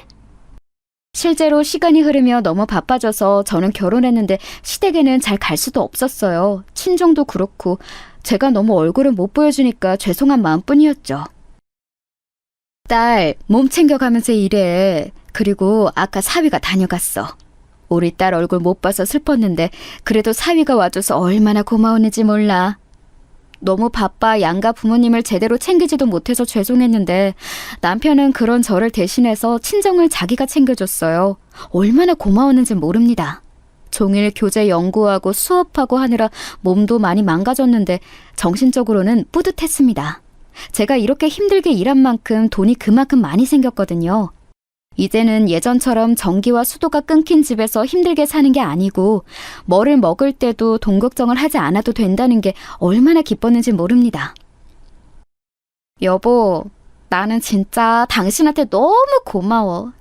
내가 바빠서 양가 어른들 생신도 못 챙기는데 당신이 우리 아빠랑 엄마 그리고 동생들까지 하나부터 열까지 다 챙겨주니까 얼마나 고마운지 몰라. 당신은 어떻게 고등학생 때부터 사람이 이렇게 한결같아? 나만 한결같은가? 당신도 똑같아. 고등학생 때처럼 예쁘고 똑똑해. 나는 당신이 이렇게 삶을 열정적으로 사는 게 너무 인간 대 인간으로 멋있게 느껴져. 아참, 그러고 보니까 동창회 한다고 하더라. 당신은 시간이 없어서 못 가지? 저는 사실 고등학교를 졸업하고 한 번도 동창회에 나간 적이 없었어요. 고등학교 시절이 좋은 기억으로 남아있지도 않았고 무엇보다 친한 친구가 한 명도 없었거든요. 또 저를 그렇게 괴롭히던 가희를 굳이 보고 싶지도 않았죠. 친구가 없으니 동창회를 한다는 사실도 모르고 살았는데 이게 무슨 소리인가 싶었습니다. 동창회? 아니야. 나는 수업 때문에 바빠서 못 가. 대신 당신이 다녀오고 혹이 말해줘. 가희 기억하지? 가서 보고 와. 당연히 기억하지. 알겠어. 그럼 내가 가서 보고 어떻게 사는지 말해줄게. 실제로 저는 일이 매우 바빴기 때문에 남편만 동창회에 보냈습니다. 그리고 동창회를 다녀온 남편은 저에게 흥미로운 얘기를 해줬어요. 여보, 가희 있잖아. 걔네 집 그렇게 잘 살더니 망했대. 겉으로는 괜찮은 척 하던데 이미 소문은 다 퍼졌더라. 나도 주변에서 알려줘서 알았어. 아, 그래? 걔네 엄마 그렇게 나 무시하고 그랬는데. 가희 얘기하니까 고등학생 때가 생각난다. 걔가 우리 집 엄청 무시했잖아. 그러게. 그런데 가희 걔도 웃기더라. 나한테 너 안부를 나한테 묻던데? 그러면서 연말에 꼭 널 데리고 오래. 시간이 지나서 그런가 걔도 많이 유해졌더라. 어쩌면 사과를 하고 싶은 거 아닐까? 남편은 가희네 집이 망했다는 소식과 함께 오히려 가희가 저를 보고 싶어 한다는 소식까지 들려주었어요. 그러면서 혹시 사과할 수도 있지 않냐고 남편은 말했습니다. 고등학교 시절을 생각하면 저도 가희를 보고 싶지 않았어요. 하지만 인간 대 인간으로 궁금한 점이 있기도 했고 실제로 혹시라도 사과를 들을 수 있지 않을까 싶었죠. 그렇게 여지를 남겨두고 저는 일에 여전히 몰두했습니다. 일하면서 성과가 매우 좋았던 저는 과거에 제가 상상할 수 없는 금액을 만질 수 있게 되었어요. 특히 인터넷 강의가 크게 성공하면서 저는 무려 억 단위의 돈을 만지게 되었습니다. 선생님, 그동안 수고 많았어요. 이제 개인 학원을 차린다니까 너무 다행이고 축하해요. 원장님이 안 계셨으면 저는 절대 이렇게 크게 될 수 없었을 거예요. 그래서 감사하고 또 감사합니다. 이 은혜 절대 잊지 않을게요.